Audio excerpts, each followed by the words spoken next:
नमस्ते everyone. Welcome to coffee with Chetna. और आज हमारे साथ है हमारी स्पेशल गेस्ट पूनम जी। तो आज जापान में रहती है और अपनी मारवाड़ी भाषा को वहाँ पे प्रमोट करती है। Welcome Poonam ji. Thank you. So पहला राउंड है नो पूनम जी। सबसे पहले आप अपने बारे में बताइए। मेरा नाम पूनम शेखावत है। मैं जापान में रहती हूँ, लेकिन मैं जयपुर राजस्थान से हूँ और मैं जापान में अपने हस्बैंड और बेटी के साथ रहती हूँ। तो जयपुर से जापान तक का सफर कैसे शुरू हुआ? जयपुर से जापान तक का सफ़र मतलब इतना आसान नहीं था, क्योंकि वहाँ पर लैंग्वेज चेंज हुई, फूड चेंज हुआ, लाइफस्टाइल चेंज हुई, सब कुछ। लेकिन मेरे हस्बैंड को जापान बहुत पसंद था, तो मुझे उनके साथ वहाँ शिफ्ट होना ही पड़ा और अब मुझे वहाँ बहुत अच्छा लगता है। फैमिली का रिएक्शन जैसे क्या था हाँ, फैमिली का जैसे आप रिएक्शन पहुंचे? था। सबसे ज़्यादा था मेरी बेटी मित्सु के लिए, क्योंकि वो जब मैं जापान गई वो 3 साल की थी, बहुत छोटी थी, तो उनको सबसे ज़्यादा यही लग रहा था कि वो कैसे सरवाइव करेगी, लैंग्वेज कैसे समझेगी। लेकिन वो मुझसे ज़्यादा जल्दी जापानीज सीख रही है अब। अरे वाह। जापान पहुंचते ही लाइक सबसे बड़ा कल्चर शॉक क्या लगा आपको? सबसे बड़ा लगा गार्बेज सिस्टम को समझने में वहाँ का। अच्छा। वो सबसे ज़्यादा वहाँ एक एग्जाम पास करने की तरह है कि ओ। सभी कचरे को आपको अलग अलग तरीके से अलग अलग पॉलीथीन्स में इस तरीके से डालना है, तभी वो देश आज इतना साफ है। वो तो बात सही है। हाँ। सबसे पहले लाइक फर्स्ट वर्ड आपका जापानीज आपने क्या सीखा वहां पर? आरिगातो गोजाइमास, क्योंकि वहाँ लोग थैंक यू बहुत ज्यादा बोलते हैं। अच्छा। बहुत ज्यादा, हर बात में आपको थैंक यू सुनने को, आरिगातो गोजाइमास, ये सुनने को मिलेगा। सो अगर आप जयपुर और जापान को 3 वर्ड्स में कंपेयर करना चाहते हो तो क्या कहेंगे?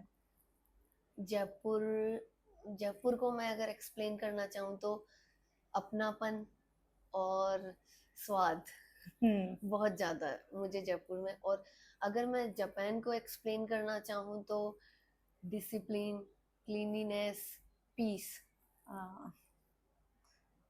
इंडिया की कौन सी चीज है जो कि आप चाहते हो कि मित्सु उसको अपनाए? जो जापान का एक कल्चर है कि वहाँ जैसे 17-18 ईयर्स के बाद बच्चे अपने मम्मी पापा को छोड़ के चले जाते हैं, ये वहाँ का कल्चर है।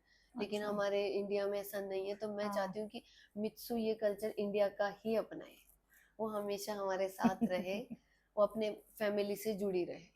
अच्छा। अब अपन खेलते हैं रैपिड फायर राउंड, हाँ। है ना?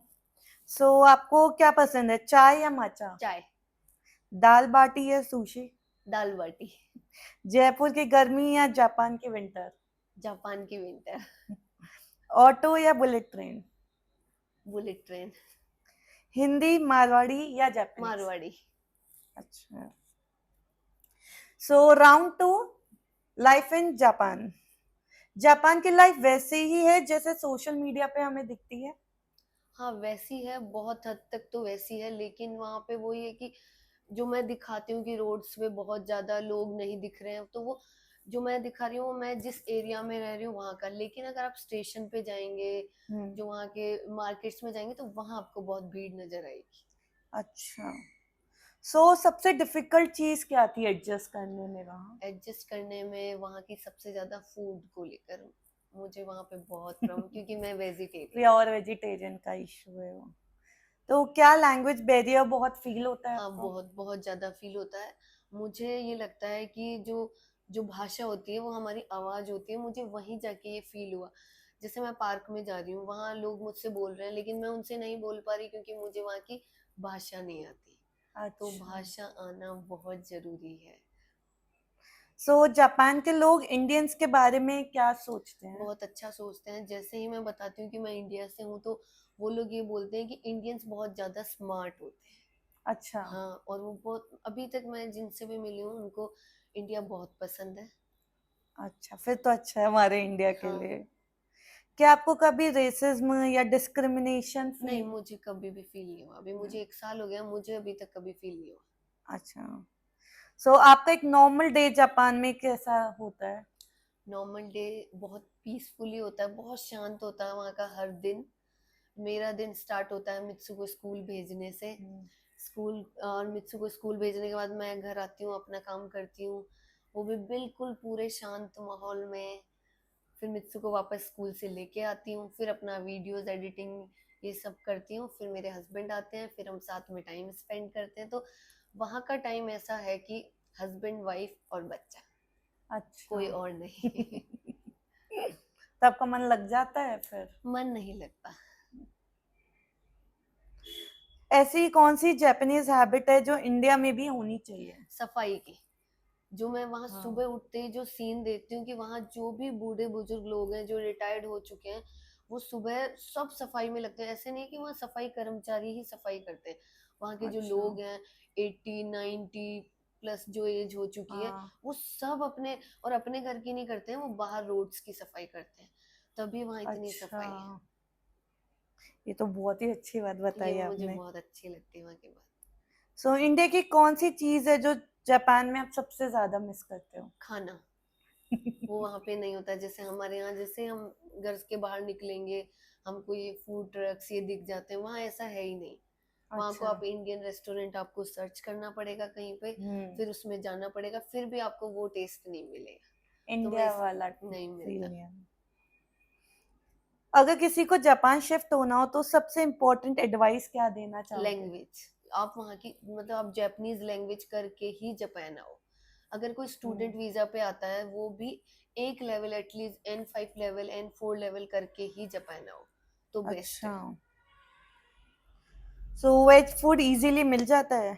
वेज फूड इजीली मुश्किल है थोड़ा, वेज रेस्टोरेंट्स आपको ढूंढने पड़ेंगे, और इंडियन जो स्टोर्स होते हैं वहीं पे आपको आपका जो भी इंडियन ग्रोसरी है वो भी आपको वहीं पे मिलेगा। अगर संडे है, अगर उस दिन ऑफ है इंडियन स्टोर, तो आपको फिर दिक्कत है, क्योंकि जो जापानीज स्टोर होते हैं वहां पे नहीं मिलता है। जैसे आपको आटा लेना है, मिर्ची लेनी है, हल्दी लेनी है, धनिया, ये आपको जापानीज स्टोर पे नहीं मिलता है। तो वो आप फिर यहाँ से लेके जाते नहीं, हैं? मैं इंडियन स्टोर से ही लेती हूँ। इंडियन स्टोर्स पे मिल हाँ, जाता है? संडे को वो ऑफ होते हैं, उसके अलावा वो ओपन होते हैं, अच्छा। तो हमें वो ध्यान रखना पड़ता है। Best season to visit Japan? नवंबर और अप्रैल, नवंबर और अप्रैल। क्योंकि नवंबर में ऑटम होता है, ऑटम सीजन वहाँ का। मुझे जापान जाके पता चला कि पतझड़ भी इतना अच्छा होता है, वरना अच्छा। अगर हमारे यहाँ पतझड़ होगा तो क्या हाँ, अपना होगा। तो पूरा गंदा हो जाता हाँ, है। लेकिन जापान में पतझड़ बहुत सुंदर होता है। और एक अप्रैल में वहाँ पे साकुरा सीजन होता है, मार्च अप्रैल, वो हम्म। बहुत पूरा जापान फ्लावर्स फ्लावर्स सभी जगह, बहुत सुंदर लगता है। इससे अपना कंप्लीट होता है राउंड टू। अपना राउंड थ्री है मारवाड़ी गोस ग्लोबल।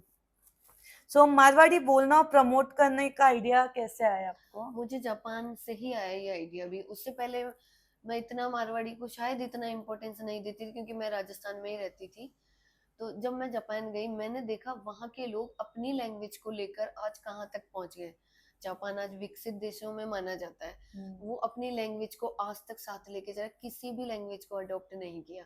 तो मैंने भी फिर अपनी लैंग्वेज को इम्पोर्टेंस देना वहीं से शुरू किया। अरे वाह। जापान के लोग जब मारवाड़ी सुनते हैं तो उनका रिएक्शन कैसा होता है? जैसा मेरा जापानीज सुन के होता है। क्या कोई जापानीज भी मारवाड़ी बोल लेता है? हाँ, जो मेरी फ्रेंड है एक नलिका जी, वो मारवाड़ी सीख रही हैं अभी मुझसे, और वो अपना इंट्रोडक्शन देना सीख चुकी है मारवाड़ी में। वो आपने सिखा दिया हाँ। उनको? आपको लगता है रीजनल लैंग्वेजेस को प्रिजर्व करना कितना जरूरी है? हाँ, बहुत जरूरी है, बहुत, मैं मानती हूँ, क्योंकि अगर हम आने वाले बच्चों को नहीं सिखाएंगे तो हमारी लैंग्वेज एक तरीके से मरती जाएगी। जीवित रखने के लिए, उनको आगे पहुंचाने के लिए हमें बच्चों के साथ बात करनी पड़ेगी, हम्म। तभी वो आगे पहुंच पाएगी। सही बात है, तभी हम लोग को भी थोड़ा थोड़ा मारवाड़ी आता है हाँ, मैं एक कि हमने इंसिडेंट सीखा। बताती हूँ कि जैसे मेरे ससुराल में, मित्सु को सब लोग बोलते हैं मुझे कि उसको मारवाड़ी क्यों नहीं आती। तो मेरे ससुराल में मारवाड़ी बोलने का कल्चर ही नहीं है, वहाँ अच्छा। है हिंदी ओनली। तो मित्सु हिंदी सीख पाई ज्यादा। हम्म। और मेरे मेरे जो पियर में, मेरे घर में है कि हम लोग हिंदी भी बोल लेते हैं, इंग्लिश भी बोल लेते हैं और मारवाड़ी भी बोल लेते हैं। और अब मैं अच्छा। जापानीज भी सीख लूंगी। तो इसलिए मैं मानती हूँ कि अपनी जो रीजनल लैंग्वेज है, मातृभाषा, उसको जरूर बोलना चाहिए। तो आपको चार लैंग्वेजेस आ गई अब तो। हाँ। आपका फेवरेट मारवाड़ी डायलॉग जो सबसे पसंद है? सबसे ज्यादा पसंद है हाँ। मन था सो मिलो घणो चोखो लाग्यो। अगर आपको जापान के लोगों को राजस्थान के बारे में 1 मिनट में बताना हो तो क्या कहेंगे आप? राजस्थान बहुत प्यारा है। वहाँ के लोग बहुत अच्छे हैं। एक जापानीज हैबिट जो हर इंडियन पेरेंट को अडॉप्ट करनी चाहिए?